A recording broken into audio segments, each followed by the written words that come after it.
Itulah sebabnya maka leader yang hebat-hebat itu amanah yang sudah diberikan padanya. 5 tahun, 10 tahun itu tidak lama. Orang akan melihat apa hasil atau karya yang Anda tinggalkan. Itu yang akan dikenang. Karena karya itulah yang membuat perubahan, yang membuat perusahaan Anda itu akan hidup dan bertahan lama, atau dia akan hancur di tangan Anda. Atau akan membuat pemimpin setelah Anda itu akan lebih susah lagi ya dalam membawa perusahaan Anda itu ke tempat yang lebih baik.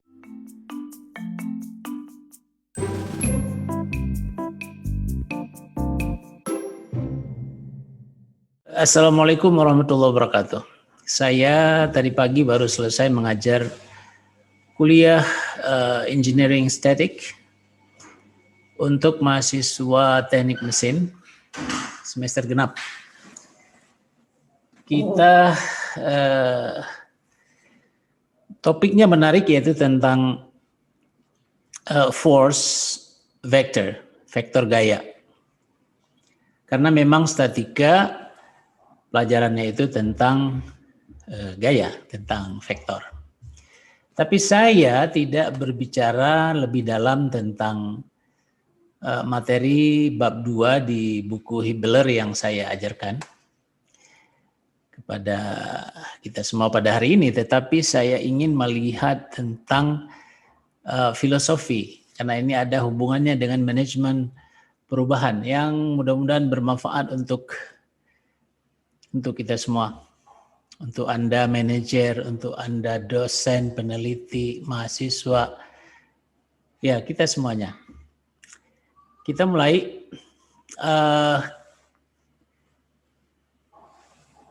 Barangkali akan saya gunakan flip chart ini seperti biasa.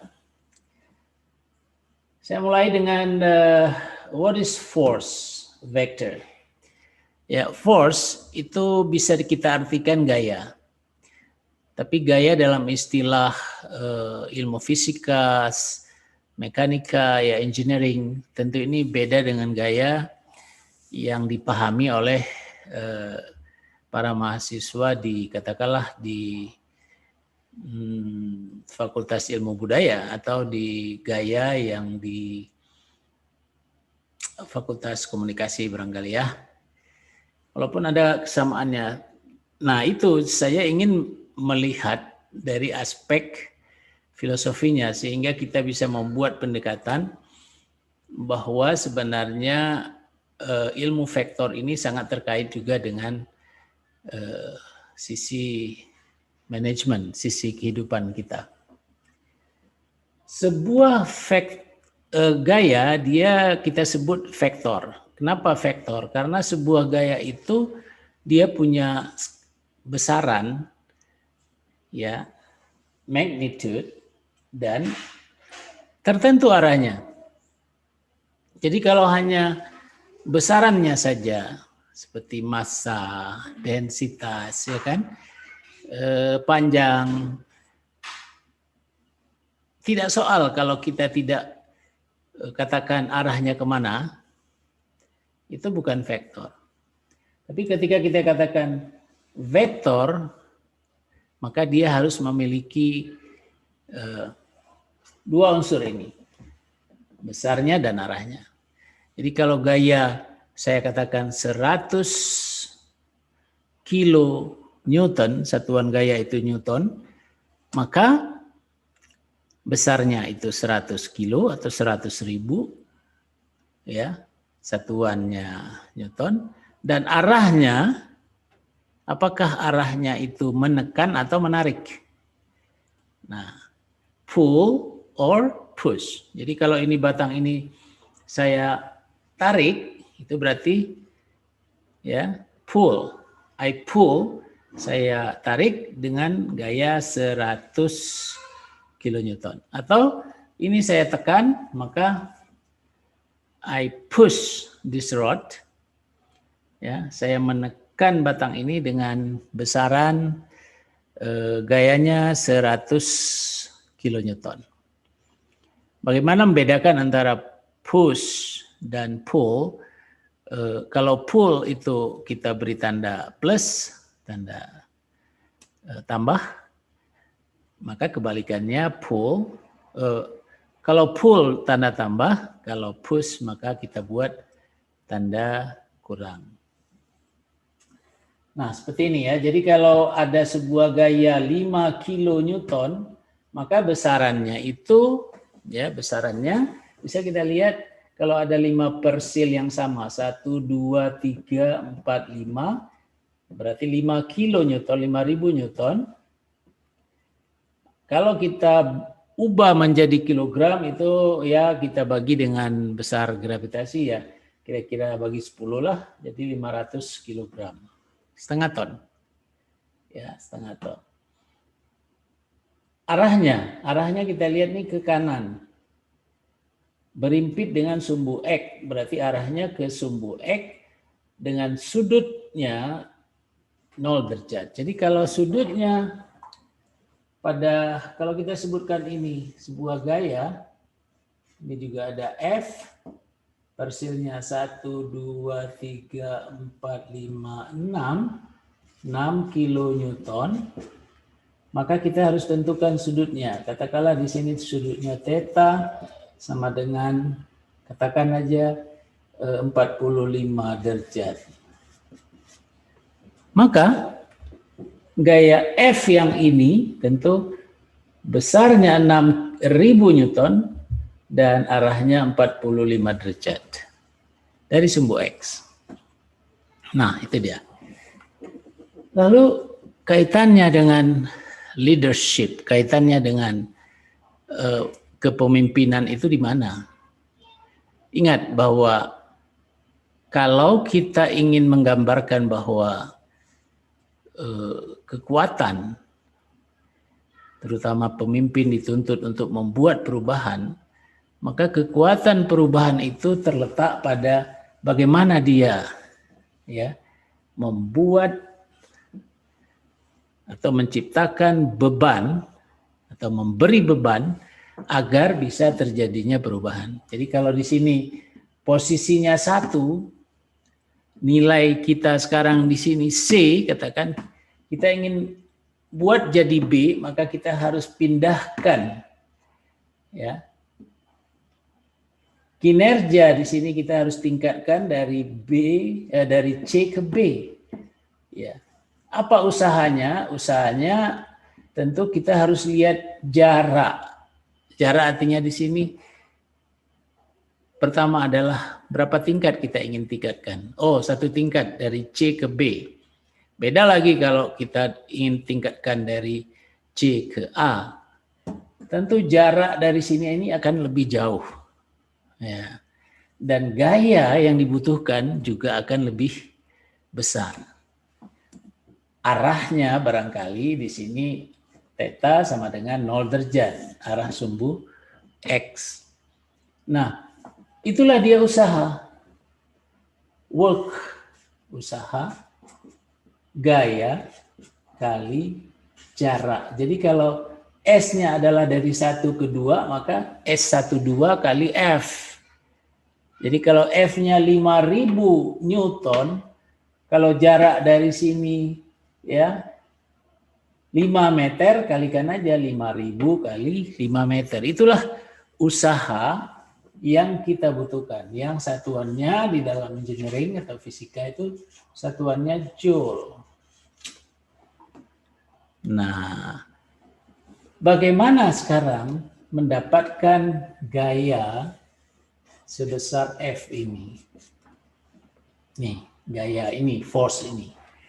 Apakah dari seorang pemimpin itu sendiri, show of force, sendiri dia melakukannya, atau dia bisa memanfaatkan stafnya, karyawannya dengan baik, agar bisa mendorong atau membuat perubahan dari 1 ke 2 ini dengan baik, dengan mulus, meningkatkan kinerjanya, membuat sebuah perubahan.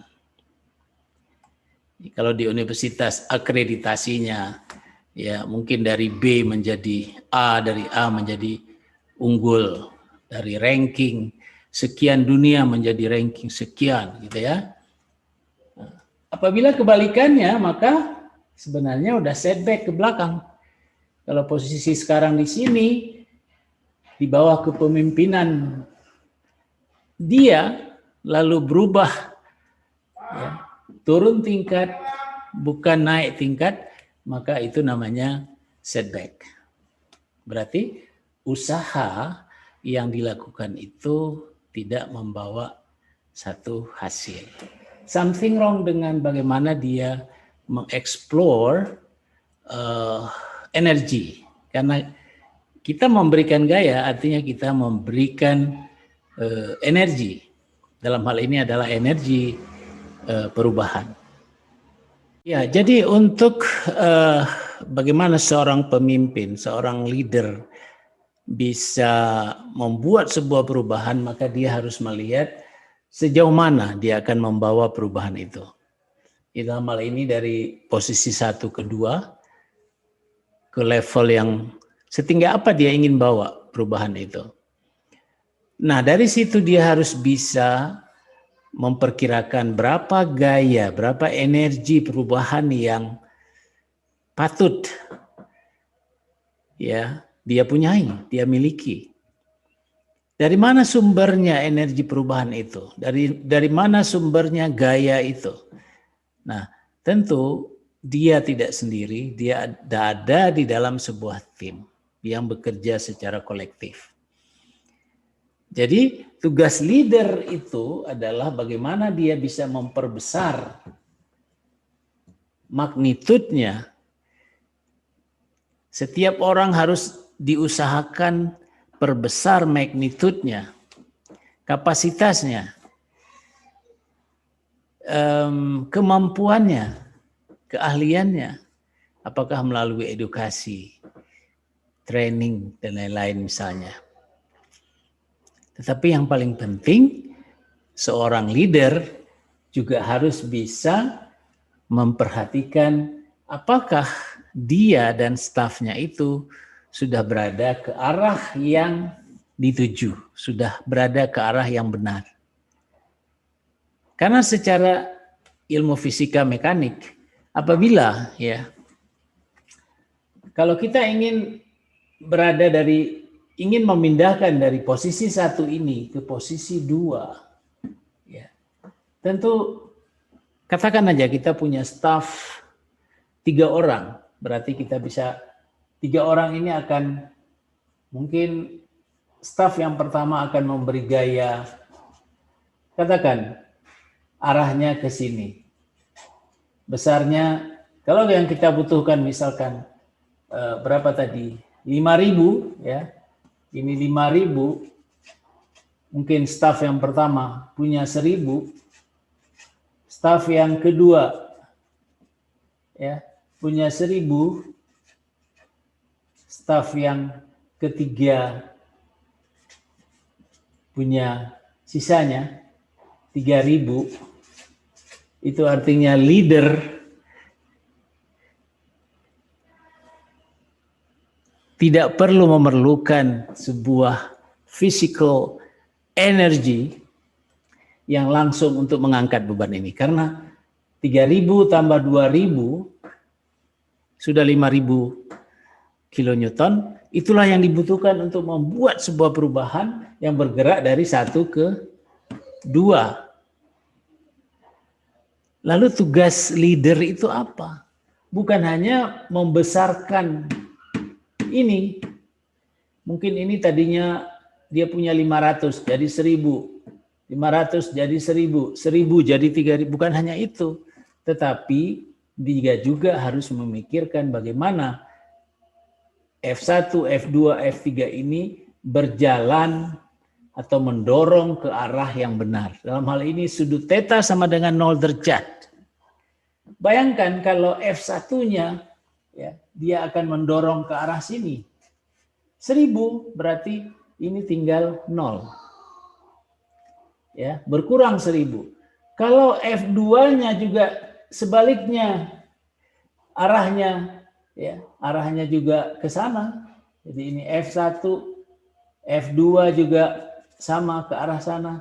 Maka berkurang lagi 2.000, tinggal 3.000. Hanya bisa diandalkan dari orang yang ketiga yang seperti diinginkan oleh si pemimpin, si leader.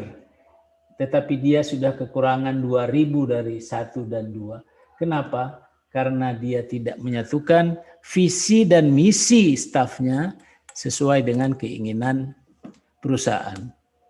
Sesuai dengan keinginan institusi, katakan. Iya, seperti itu.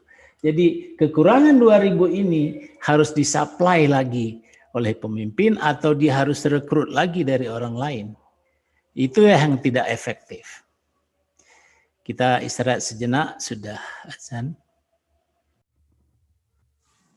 Ya baiklah, kalau dengan gaya 2.000, gaya 3.000, baik.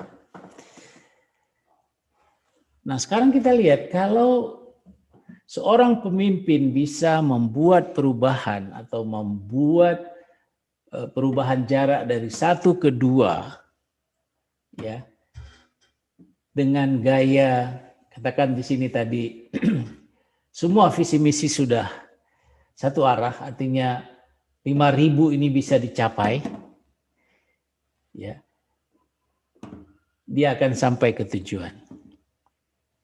Artinya usaha F kali S itu akan tercapai. Jadi kalau jaraknya di sini 1 meter, ini 5.000 Newton, berarti 5.000 Newton meter, berarti 5.000 Joule. Apakah itu akan mendapatkan hasil atau tidak? Ya, usaha tidak mengkhianati hasil. Hasil juga tidak, atau dengan kata lain, hasil juga tidak mengkhianati usaha. Ya. Nah, jadi tapi kalau kita ingin memindahkan ke satu posisi lain, katakan di sini posisi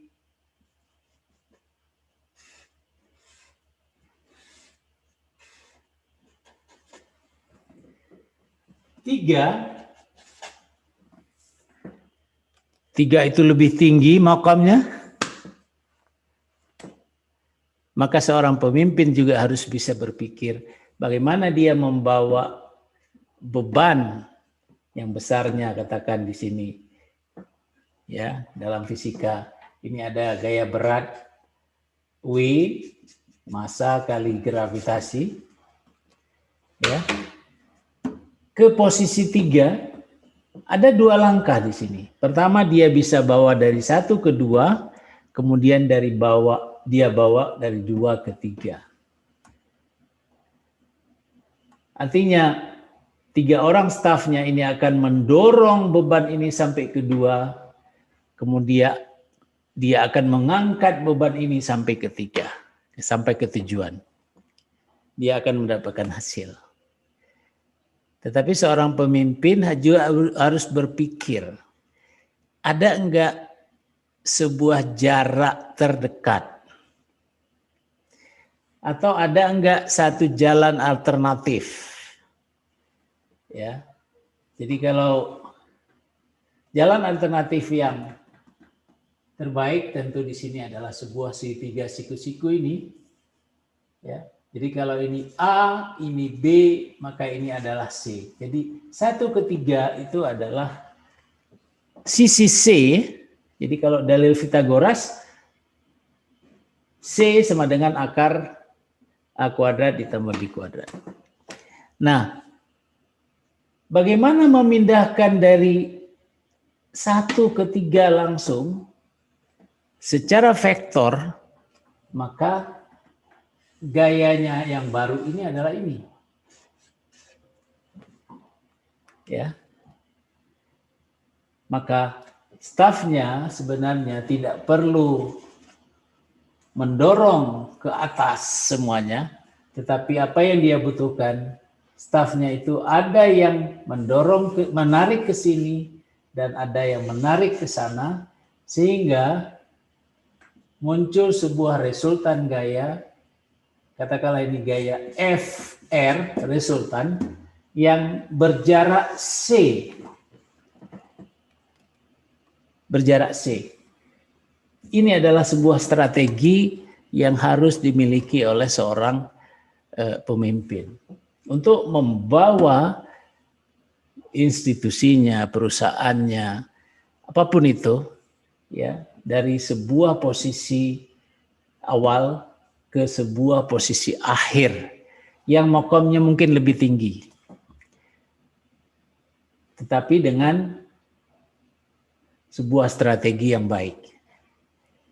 Nah, jadi makna sebuah vektor atau filosofi sebuah vektor, ya, ini bisa kita manfaatkan di dalam teori kepemimpinan. Bagaimana kita mengembangkan magnitude atau besarnya vektor itu dan bagaimana membuat arahnya ke arah yang benar.